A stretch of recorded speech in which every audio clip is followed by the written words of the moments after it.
ሰላም አለይኩም ወራህመቱላሂ ወበረካቱ። ውድና የተከበራችሁ የተወደዳችሁ የሉሻ ቤተሰቦች እንደምን አላችሁ? እንደምን ቆያችሁ? እንደምን ሰነበታችሁ?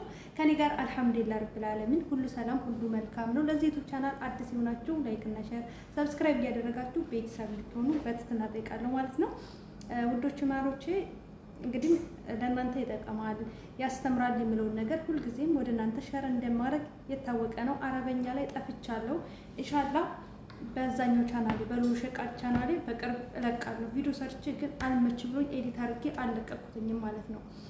እና ዛሬ የመጣሁበት ብዙ ጥያቄዎች አሉ። እነሱን ጥያቄ ቀስ እያልኩኝ ስቴፕ ባይ ስቴፕ አስተናግድላችኋለሁ ማለት ነው።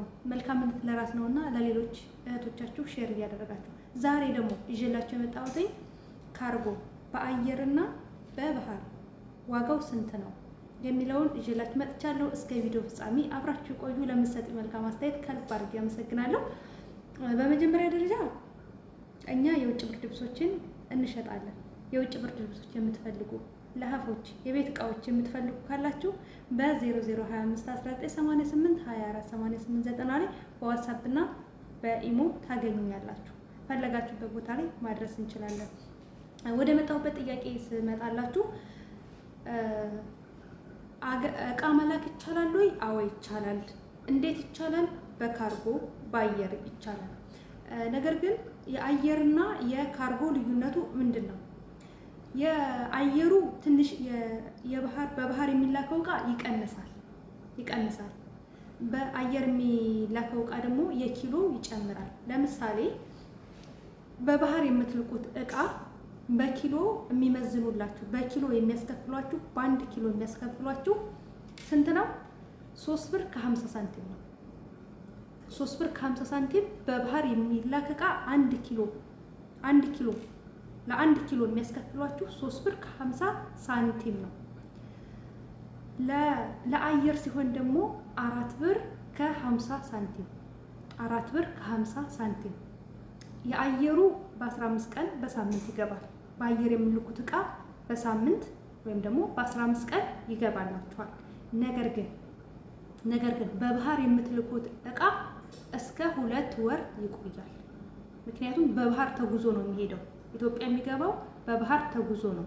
በባህር ተጉዞ ስለሚገባ እስከ 2 ወር ይቆያል። ነገር ግን እዚህ ላይ ደግሞ ማዳመጥና ማለት መረከዝ ያለባችሁ ነገር በባህር ስትልኩ እቃው ሊወረስ ይችላል። በባህር ስትልኩ እቃችሁ ሊወረስ ይችላል። መንግስት አጋጣሚ ከያዘው ይወረሳል። ይሄንን አምናችሁበት ነው። በባህር የሚላከው ምንድነው? ህገ ወጥ ነው፣ ህጋዊ አይደለም። ህጋዊ መላክ ከፈለጋችሁ በአየር ነው የምትልኩት። በአየር ስትልኩ እቃችሁ ይቀረጣል። በተለይ ብዙ ደርዘን እያረጋችሁ የምልኩ ሰዎች እናንተ በጣም ትቀረጻላችሁ። ምክንያቱም ነጋዴ አይደላችሁም እናንተ። ለነጋዴና ለግለሰብ የሚሰጠው ቀረጥ የተለያየ ነው። ነጋዴዎች ታክስ ይከፍላሉ፣ የእቃ ቀረጥ ይከፍላሉ።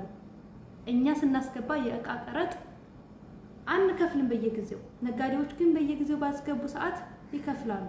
ስለዚህ አንድ አይነት እቃ የተፈቀደው 2 ብርድ ልብስ ተያንዳንዱ ነገር ሁለት ነው። ለዛውም አዳዲስ ነገር አይፈቀድም። እንደ በፊቱ አይደለም። በዛ ላይ ደግሞ ካርጎ ላይ የአረብ ሀገር ሴቶችን ለመብላት እንዲህ አሰብስበው ነው ያሉት። ነገር ግን እዚህ ጋር ማወቅ ያለባችሁ ነገር እህቶቼ፣ ሂሳብ ስሩ። አገራችን ላይ ሁሉ ነገር አለ። አገራችን ላይ የሌለ ነገር የለም። ለምን ብላችሁ ነው ካርጎ የምትበሉት? የሚዛን ትከፍላላችሁ። የምትመላለሱበት ሱቅ፣ የምትሄዱበት፣ የምትረትቡበት የትራንስፖርት በቀላሉ እስከ 500 ሪያል ታወጣላችሁ። የትራንስፖርት ብቻ እንደው አቅለል ሊሆን ስትሄዱ፣ ስትመጡ፣ ስትረትቡ፣ ስታስተካክሉ የታክሲ የምን ስትሉ እንደው በቀላሉ 500 ሪያል ትበላላችሁ። እኔ ስላለፍኩበት ነው ይሄን እንምላችሁ ማለት ነው። ከስተቴ ብዙ ተምሬያለሁ እና 500 ሪያል በቀላሉ የታክሲ ትበላላችሁ። ከዛ በመቀጠል ደግሞ 100 ኪሎ እንኳን ብትልኩ 100 ኪሎን በስንት አብዙት? በ4 ብር ከ50 ሪያል አባዙት። 450 ሪያል ይመጣል። ይሄ 450 ሪያል ኢትዮጵያ ላይ ብዙ ነገር ይገዛልሻል። የታክሲሽን እሰቢው። የታክሲሽን ስታስቢው ደግሞ የታክሲሽና የእንትንሽ ኢትዮጵያ ላይ ብዙ ነገር ይገዛልሻል። ብዙ ነገር አገራችን ላይ ከዱባይ ይገባል፣ ከቱርክ ይገባል፣ ከተለያዩ ሀገሮች ከቻይና ያስገባሉ፣ ነጋዴዎች ያስገባሉ። ኢትዮጵያ ላይ የውጭ ብርድ ልብሶች ነፍ ናቸው፣ የውጭ እቃዎች ነፍ ናቸው። ለዛውም በጣም የሚያማምሩ በጣም የሚያስነቁ እቃዎች አሉ፣ ሞልተዋል። እኔ የትም ቦታ ሄጃለሁ፣ እዚህ አረብ ሀገር ሱቅ ሄጃለሁ፣ እቃም ገዝቼ ሄጃለሁ ከአረብ ሀገር ላይ። ነገር ግን እንደ ሀገራችን ያማረኝ የለም። እቃ ልክ ያለውኝ ነገር ግን 12,000 ሪያሌ ጠፍ አድርጌ ልኬ ግን አንዱን ሁሉ ነገር ነው ያስጠላኝ ኢትዮጵያ ገብቼ ሁሉ ነገር። አሁንስ አንድ ነገር ታውቃላችሁ፣ አንድ ነገር ከዚህ ሀገር አላስገባም። ምን ማስገባት እንዳለባችሁ በሌላ ቪዲዮ ነግራችኋለሁ። የጠቀመኝ ሊጠቅማችሁ የሚችል። ከዛ በመቀጠል ይሄ ብቻ አይደለም። ኢትዮጵያ ላይ ስትገቡ ቀረጥ ኦቨር ለምሳሌ አንድ አይነት እቃ ከተያዛችሁ፣ ፍሪጅ ከያዛችሁ፣ የተለያዩ ማሽኖች ከያዛችሁ እስከ 60,000 እስከ 100,000 እስከ 200,000 ትቀረጣላችሁ። ለምን? ይሄ 200,000 ሙሉ የቤት እቃ ያሟላልሻል። ኢትዮጵያ ላይ እዩዋቸው። አውሮፓ አሜሪካ ያሉ እህቶችን አንድ እቃ ይዘው አይገቡ፣ አገራቸው ነው የሚገዙት። እኛ ሁልጊዜም አንማርም፣ በቃ አንማርም። ስለዚህ እንደዚህ እያደረጋችሁ ራሳችሁን ከወጪ ራሳችሁን ከኪሳራ መጠበቅ አለባችሁ ማለት ነው። አስቡት፣ ሂሳብ አስቡ። እኔ አሁን ከዛ ስህተት ስለተማርኩኝ እህቴ ድጋሚ ረተበች። አይገርማችሁ? ድጋሚ ረተበች ታላቅ እህቴ። እኔ ግን ድጋሚ አልረተብኩም። እቃ የሚባል አላኩም። ድጋሚ ልብሴን ላኩት፣ አልጥለው ስለሆነብኝ የሰው ስጦታ ስለሆነ ወደ ኢትዮጵያ ላኩት። ምክንያቱም እኔ ባለብሰው ብዙ የሚለብሱት ስላሉ ማለት ነው። ከዛ ውጭ ከአረብ ሀገር አንድ ነገር አልይዝም ብዬ ቃል ለምድር ለሰማይ ቃል ገብቻለሁ። ኢትዮጵያ ላይ ያስፈልጉኛል ብዬ ያሰብኳቸው ኢትዮጵያ ላይ ያስፈልጉኛል ብዬ የማስባቸው ነገራቶች አሉ። እነሱም በሌላ ቪዲዮ ነግራችኋለሁ። በጣም የሚያስፈልጉ ናቸው። በእጃችሁ ይዛችኋቸው ብትገቡ ብዬ የምላችሁ ማለት ነው። ብረት ድስት ብትሉ አገራችን ነፍ ነው። 46 ኪሎ ስትሄዱ ይፈቀድላችኋል። በ46 ኪሎ ጠቃሚ ነገር ይዛችሁ ግቡ። ብርድ ልብስ ይዛችሁ ግቡ። ጠቃሚ ነው። ይዛችሁ ብትገቡ 2 ይዛችሁ ብትገቡ ይበቃችኋል። ችግር የለውም። ከዛ በላይ ግን እቃ እኔ በሰው እንጀራ አልገባም። ካርጎ አደርጋለሁ፣ እረትባለሁ፣ እንደ በፊቱ እንደዚህ አደርጋለሁ ካላችሁ እራሳችሁን ኪሳራ ውስጥ እየከተታችሁ ነው። እራሳችሁን ብራችሁን ያላግባብ እየጣላችሁ ነው ያላችሁ። አይጠቅማችሁም። ያገር ያ እቃ አይጠቅማችሁም። ኢትዮጵያ ሄዳችሁ ሌላ እንደ አዲስ ጎጆ ውጭ ሌላ ነው የምትገዙት፣ ሌላ አንድ አዲስ ማለት ነው። እና ስለዚህ ያለው የዋጋ ዝርዝር ይሄንን ይመስላል እህቶቼ። በአየር መላክ ይቻላል። ቤታችሁ ቁጥር አላቸው። ከፈለጋችሁ ሪያድ፣ ጂዳ ያሉትን ቁጥራቸውን አስቀምጥላችኋለሁ።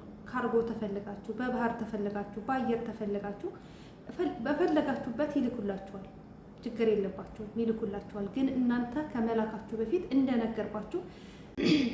እንደነገርኳችሁ በካርጎ መላክ፣ በአየርም መላክ፣ በባህርም መላክ ኪሳራም ስላለው አገራችን ላይ ያለውን የዋጋ ልዩነት አወዳድራችሁ ራሳችሁን ከኪሳራ ጠብቁት፣ ራሳችሁን ከኪሳራ አድኑት። እኔ ስላለፍኩበት ነው ይሄን የምላችሁ። እኔ ስላየውን ነው ይሄን የምላችሁ። እኔ እቃ ልኬ ወላሂ እኔ ምን ብዬ ልንገራችሁ? ለአይኔ ነው ያስጠላኝ። ኢትዮጵያ ገብቼ ለአይኔ ነው ያስጠላኝ። ምክንያቱም እዛ የምታዩት ነገር አለ፣ የእናንተን እቃ ታዩታላችሁ። በጣም ኢትዮጵያ ላይ ጠቀመኝ ብዬ ያልኩት ልኬው ይጠቅመኛል ምንም ነገር አይሆንም ብዬ ያልኩት ፍሩንና የልብስ ማጠቢያ ማሽን ብቻ ነው።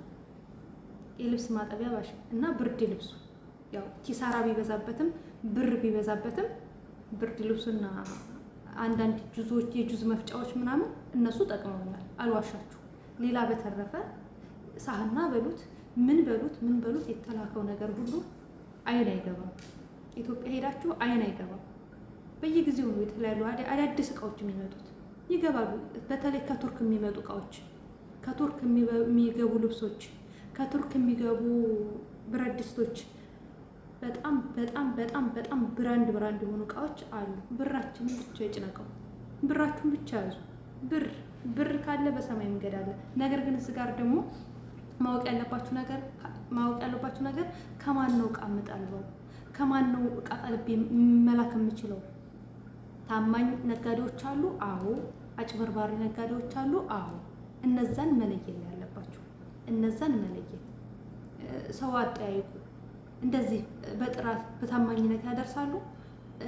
ታማኝነታችሁን አረጋግጣችሁ ግዙ። አገራችሁ ላይ ሁሉ ነገር አለ። ራሳችሁን ኪሳራ ውስጥ አታስገቡ። እንግዲህ ለዛሬ ይዤላችሁ የመጣሁት ይሄንን ይመስላል። ኢንሻአላህ ብዙ ነገር እንደተማራችሁበት ተስፋ አደርጋለሁ። ለእናንተ ይጠቅማል፣ ያስተምራል የሚለውን ነገር ምንጊዜም ወደ እናንተ አመጣላችኋለሁ። ኢንሻአላህ ሉሉ ዩቲዩብ ነኝ። ላይክ እና ሼር ሰብስክራይብ አድርጉ። ሌላ መጠየቅ የምትፈልጉትን ጥያቄ ጠይቁ። ሌሎች ጥያቄዎችም አሉ። ሌሎች ጥያቄዎችን ይዤላችሁ እመጣለሁ። ኢትዮጵያ ላይ ይዛችኋቸው ብትገቡ ይጠቅሟችኋል፣ በጣም ይጠቅሟችኋል ብዬ የምላቸውን እቃዎች እንደገና ደግሞ ካርጎ የሚደረጉና የማይደረጉ እቃዎች አሉ። አሁን ቪዲዮ ይበዛባችኋል። ካርጎ ማድረግ የምትፈልጉ ካርጎ መደረግና አለመደረግ ያለባቸው እቃዎች አሉ። እነሱን ደግሞ በሌላ ቪዲዮ ይዤላችሁ እመጣለሁ። እወዳችኋለሁ፣ አከብራችኋለሁ። ኑሩልኝ፣ ክበሩልኝ። ዛሬ ዘግይቻለሁ። ላይክ እና ሼር ሰብስክራይብ አድርጉ። ባይ ባይ። መልካምነት ለራስ ነው፣ ለሌሎች ይሸርቃል።